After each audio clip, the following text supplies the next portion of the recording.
Lámpara es a mis pies tu palabra, y lumbrera mi camino.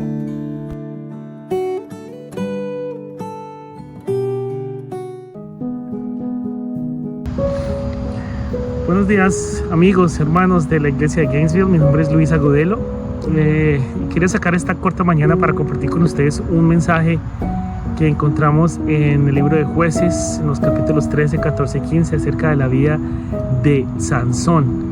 Un hombre bien interesante que lamentablemente tomó las decisiones contrarias a lo que Dios quería que él hiciera. Y la historia es interesante, que creo que nos deja una buena enseñanza esta mañana. Comienza la Biblia diciendo que se le apareció el ángel a la esposa de Manoah, una pareja de la tribu de Dan que no podía tener hijos. Y el ángel le dice a la esposa una lista de detalles de lo que iba a pasar, de cómo iba a tener un hijo y cómo debía consagrarlo al Señor. Ella corre rápidamente y busca a su esposo y le cuenta lo sucedido. Me llama la atención de la historia que el esposo de esta señora Manoah ora a Dios y le pide que otra vez aparezca el ángel, y así efectivamente sucede. Pueden volver a ver a este personaje que eventualmente se dan cuenta que era el mismo Dios y ellos temen por su vida. Pero la misma esposa le dice a Manoah que no, si fuera así, si Dios nos fuera a destruir, ya lo hubiera hecho. Así que desde ahí comenzamos a ver cómo la fe de los padres de Sansón obra en sus vidas, cómo empieza a trabajar creyendo en esta promesa maravillosa de un hijo. Sansón, un hijo que debía ser nazareno, consagrado al Señor. Lamentablemente la vida de Sansón no fue así y lo vemos en la Biblia. Pero me llama la atención de la historia de Sansón el origen de su fuerza, porque siempre, y se nos ha enseñado desde pequeños en la Biblia, en la iglesia, que Sansón era un hombre muy fuerte, que Sansón era un hombre que tenía fuerza y podía hacer cosas increíbles. Pero la Biblia, si la leemos detalladamente, en realidad nos cuenta otra cosa, que realmente Sansón no era fuerte. Vamos a ver que la Biblia nos diga al respecto y aclare qué es lo que me estoy refiriendo. Podemos empezar leyendo el capítulo 13 de Jueces y el versículo 24 y 25. Cuando nació el hijo, o sea Sansón, le pusieron Sansón, y Jehová lo bendijo mientras crecía. Versículo 25. Y el Espíritu de Dios comenzó a manifestarse en él cuando visitaba los campamentos de la tribu de Dan, que estaba entre las ciudades de Zorá y Estaol. Por cierto, estoy leyendo una versión que es mi Biblia personal, se llama la Biblia al Día. Es una paráfrasis, pero está muy basada con respecto a las Biblias originales, las traducidas literalmente. Esta Biblia me llama la atención porque me habla a mí personalmente y quería compartirla con ustedes. Miren lo que dice el versículo 23, que el Espíritu de Dios, 25, el Espíritu de Dios comenzó a manifestarse en él. ¿En quién? En Sansón. Qué interesante, desde el comienzo de su juventud, la Biblia nos dice que hay una relación especial con Sansón, algo diferente, y es que el Espíritu de Dios empezó a manifestarse. Aquí nos da una pista un poquito acerca de la promesa que Dios le había dado a sus padres, pero sobre todo de la relación que tenía Dios, de la esperanza que tenía Dios, de la misión que tenía Dios para Sansón, y era basada en su espíritu. Más adelante, ustedes recuerdan cuando se le acercó un cachorro de león a atacarlo y él se defendió, él lo mató. Pero mira lo que dice capítulo 14, versículo 6, dice, comencemos desde el 5. Cuando Sansón y sus padres iban hacia Timnat, un cachorro de león atacó a Sansón en los viñedos de las afueras del pueblo. Versículo 6. En aquel momento el Espíritu de Dios vino poderosamente sobre Sansón, y aunque no tenía armas, despedazó al león con facilidad. Qué interesante, no tenía armas y lo pudo despedazar, dice la Biblia. ¿Pero cómo? En aquel momento el Espíritu de Dios vino poderosamente sobre Sansón. Aquí hay otra indicación del secreto de la fuerza de Sansón. Entonces podemos decir que la fuerza no era de Sansón. Ya no, la Biblia nos está diciendo que cada vez que tenía un evento particular que necesitaba fuerza, el Espíritu de Dios venía sobre él. Miremos otra situación en el mismo capítulo 14. Dice ¿se acuerdan cuando regresó y habló con los filisteos y les puso la esta especie de acertijo, de que adivinaran lo que había pasado, luego los tuvo que destruir, tuvo que matar a estas personas. Miren lo que dice el capítulo 14, versículo 19. Entonces el Espíritu de Jehová vino sobre él y fue hasta la ciudad de Ascalón y mató a 30 hombres y les quitó la ropa y se las dio a los jóvenes que habían venido. Otra vez aquí vemos cómo cuando Sansón tiene que hacer una obra, cuando tiene que ser fuerte, cuando le toca destruir a sus enemigos, no es por su fuerza, sino que dice el Espíritu de Jehová vino sobre él. Eso está capítulo 14, versículo 19. Y más adelante, si seguimos leyendo la historia, nos damos cuenta de unos contrastes. El Espíritu de Dios viene cuando Sansón lo necesita, pese a que él está haciendo completamente lo opuesto. Y pese a que está haciendo completamente lo opuesto a lo que Dios le pide, igual Dios lo usa para liberar a su pueblo, para salvarlo de esa opresión de los filisteos. Y miren otra vez nuevamente más adelante cuando Sansón se esconde en una cueva y vienen los mismos judíos de su pueblo a entregarlo a los filisteos, ¿cierto? Él se rinde pacíficamente y dice que lo amarren con unas cuerdas.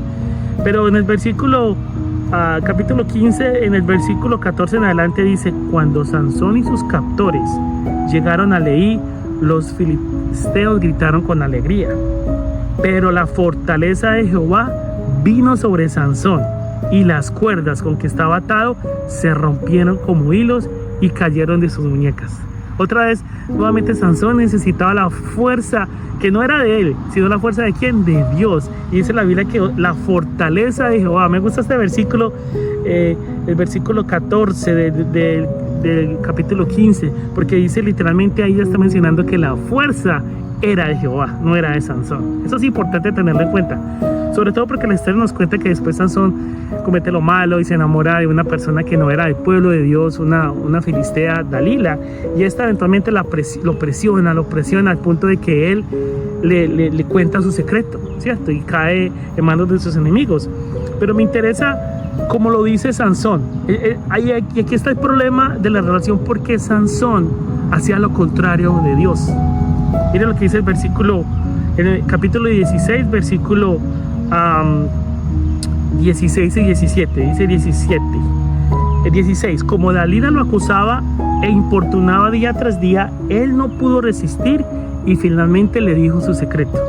Y el 17 dice: jamás me han cortado el pelo, confesó, porque soy nazareno para Dios desde mi nacimiento. Si me cortaran el cabello, la fuerza me abandonaría y yo sería tan débil como un hombre común. Otras versiones dicen: mi fuerza me abandonaría. Pero esto es interesante. Para Sansón, la fuerza, a pesar de que él reconoció que era nazareno para Dios, pero él decía que la fuerza estaba en su cabello. Y eso es lo que normalmente hemos aprendido, que la fuerza está en su cabello.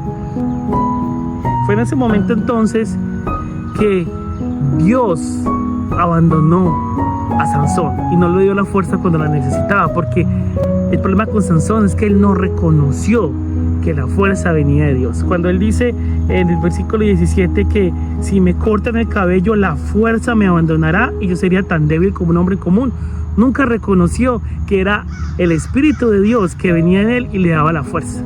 Y ese es el problema. Ahí fue la falla con Sansón. En ese momento Dios no decidió ayudarlo, no decidió apoyarlo, no decidió darle su espíritu, porque él lo pudo haber hecho y pudo haberse librado de los filisteos, pese a que se le haya caído el pelo. Pero Sansón estaba enfocado su fuerza en el cabello, tenía su confianza en otro lugar en vez de tenerla en el Señor. Porque seamos realistas, el cabello solamente era un símbolo para otras personas, especialmente para los judíos, de que esa persona estaba dedicada a Dios. Pero la fuerza de Sansón, ya no lo enseña la Biblia, no estaba en su cabello, estaba en que el Espíritu de Dios venía sobre él. Y eso nos pasa mucho a nosotros, y yo diría que nos pasa a todos. Confiamos en nuestras fuerzas, en nuestras habilidades, en nuestros talentos, en nuestros estudios, y entonces a veces nos olvida de que en realidad lo poquito bueno que hacemos es porque Dios nos lo da, es porque viene el Espíritu de Dios. Miren lo que dice el versículo del 20 en adelante. Entonces ella gritó, ¿quién? Dalila, a los filisteos que están aquí para capturar. Le dice a Sansón: los filisteos están aquí para capturarte, Sansón. Y él despertó y pensó, haré como antes, me desharé de ellos, perdón. Pero, dice el siguiente, pero no se había dado cuenta que Jehová se había apartado de él. Qué triste, ¿no? Él dice que voy a hacer como siempre, voy a depender de mis fuerzas, voy a hacer lo que siempre he hecho. Pero la Biblia dice que él no se había dado cuenta que Jehová se había apartado de él. Qué fuerte, qué triste. Hay que tener cuidado de que Jesús no se aparte de nosotros, de que nosotros no nos apartemos más bien de él, porque Jesús siempre va a estar con nosotros. Ese fue el problema de Sansón, que se olvidó del secreto de su fuerza. Pero la historia es bonita, no queda ahí. Después Dios le da la oportunidad, de reivindicarse, ¿cierto? Y de acuerdo, la historia nos cuenta que se los llevaron y no le quitaron los ojos, fue algo bien fuerte, lo pusieron a trabajar en un molino y luego se burlan de él, hacen una fiesta a los filisteos, están todos reunidos en el templo de su dios pagano y Sansón dice que le pide a unas personas que lo pongan al pie de las columnas. Ya le estaba creciendo su cabello a propósito, pero recuerda que el cabello, ahí no estaba el secreto de la fuerza. Lo que quiere decir la Biblia que le estaba creciendo de nuevo el cabello es que le recordó a Sansón de su pacto como nazareno, de su confianza debía estar conectándose con Dios. Y entonces el versículo 28 del capítulo mismo 16 donde estamos dice que Sansón oró a Dios y le dice esto. Sansón oró a Jehová y le dijo: oh Jehová, acuérdate de mí nuevamente, dame fuerzas, solo una vez más, para vengarme de los filisteos por la pérdida de mis ojos. Y la Biblia dice que eventualmente Dios le da fuerzas, él toma las columnas y todos los que estaban allí murieron y mató más personas que mató en vida. Pero lo importante de esto es que al final, ya cuando Sansón había tocado fondo, cuando Sansón se dio cuenta de que su fuerza no dependía de él ni de su cabello, sino de Dios, reconoce eso y le pide a Dios directamente que le dé la fuerza que es de donde viene. Mire cómo dice de bonito: acuérdate de mí nuevamente, dame fuerza solo una vez más para vengarme de los filisteos. Por fin Sansón reconoce, después de pasar por todo, después de hacer todo lo contrario a lo que Dios quería, después de perder su vista. Hay veces hay que estar ciegos lamentablemente para poder entender lo que Dios quiere que veamos. Y es entonces que Sansón reconoce que su fuerza, que su poder viene de Dios, viene de Jehová. Y eso es lo que Dios nos está pidiendo hoy, que no nos olvidemos de que lo poquito bueno que somos es porque viene de Jehová, es porque Dios nos da su espíritu. Y hagamos como Sansón al final, que por fin a lo último hizo lo bueno, y es reconocer que la fuerza viene de Dios. Que el Señor nos bendiga esta mañana, y me gustaría terminar con una oración. Oremos. Amante Padre Celestial, te damos gracias por esta linda mañana, esta linda oportunidad de estudiar tu palabra, de abrirla, y te agradecemos por esta linda reflexión, Señor. Una historia difícil, la vida de Sansón, pero al mismo tiempo linda, porque nos recuerda de que la fuerza viene de ti, Señor, de que no somos nada sino por tu Santo Espíritu. Así que hoy, Señor, como Sansón, te pedimos de que nos dé la fuerza para vencer, para dirigir en nuestros hogares, para ser ejemplo para nuestros hijos y nuestras esposas, para ser testimonio a nuestros vecinos y a nuestros amigos de que hay un Dios vivo, un Dios real, que eres tú, Señor, y que pronto viene por nosotros, Señor. Perdónanos, perdona, Señor, la vanagloria, la idea de que todo lo que hacemos es por nuestros talentos, por nuestras habilidades, y que siempre recordemos de que es por tu fuerza, de que estamos vivos y que podemos hacer algo para tu gloria, Señor. Gracias por este día maravilloso, te pedimos tu compañía y te pido por todos los amigos y hermanos de la iglesia de Gainesville que escuchan este mensaje, Señor. Quédate con nosotros en el nombre glorioso y poderoso de Cristo Jesús. Amén.